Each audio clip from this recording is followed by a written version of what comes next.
Pernah nggak sih, kalian kepikiran kalau mungkin selama ini kita itu sebenarnya bukan lagi mencari Tuhan, tapi cuma butuh jalan keluar.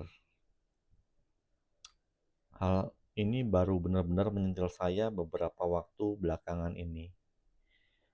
Harus diakui, dulu saya mungkin tipe orang yang enggak terlalu mengakui keberadaan Tuhan.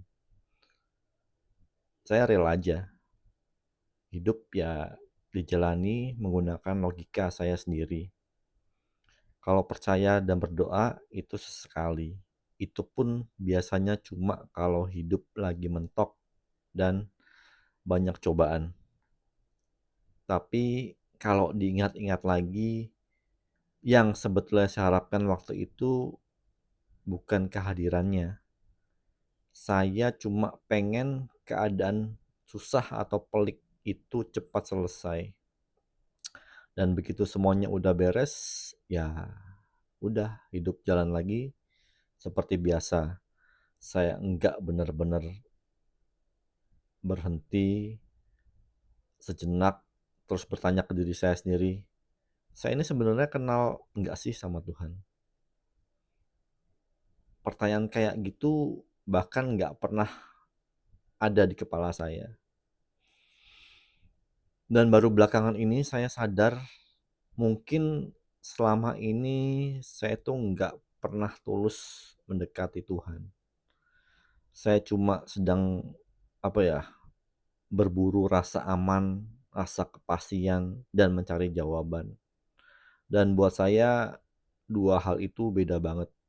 Sekarang pun saya juga belum bisa dibilang saya udah paham semuanya.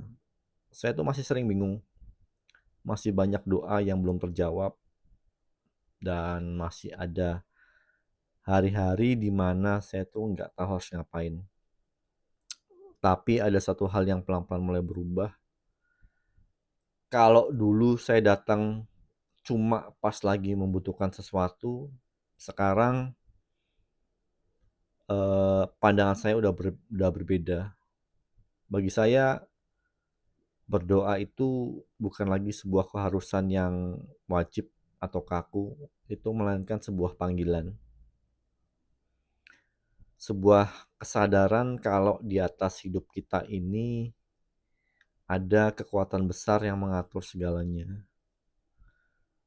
Disitulah momen buat kita berserah diri dan mengucap terima kasih karena setiap hari, setiap saat selalu diberi rahmat dan kesempatan untuk hidup. Nggak perlu selalu ada permintaan besar yang diajukan dalam doa. Doa itu bisa berupa momen di mana kita diam, cerita, atau sesederhana mengucap syukur karena hari ini bisa lewat dengan aman. Buat saya pribadi, ini proses belajar yang berharga. Kalau dulu saya berdoa karena didesak sama masalah, sekarang saya berdoa karena saya tahu itulah hal yang benar untuk dilakukan. Dan lewat cara itu, sekarang saya bisa benar-benar ngerasa aman, ngerasa tenang, dan berserah sepenuhnya. Thank you.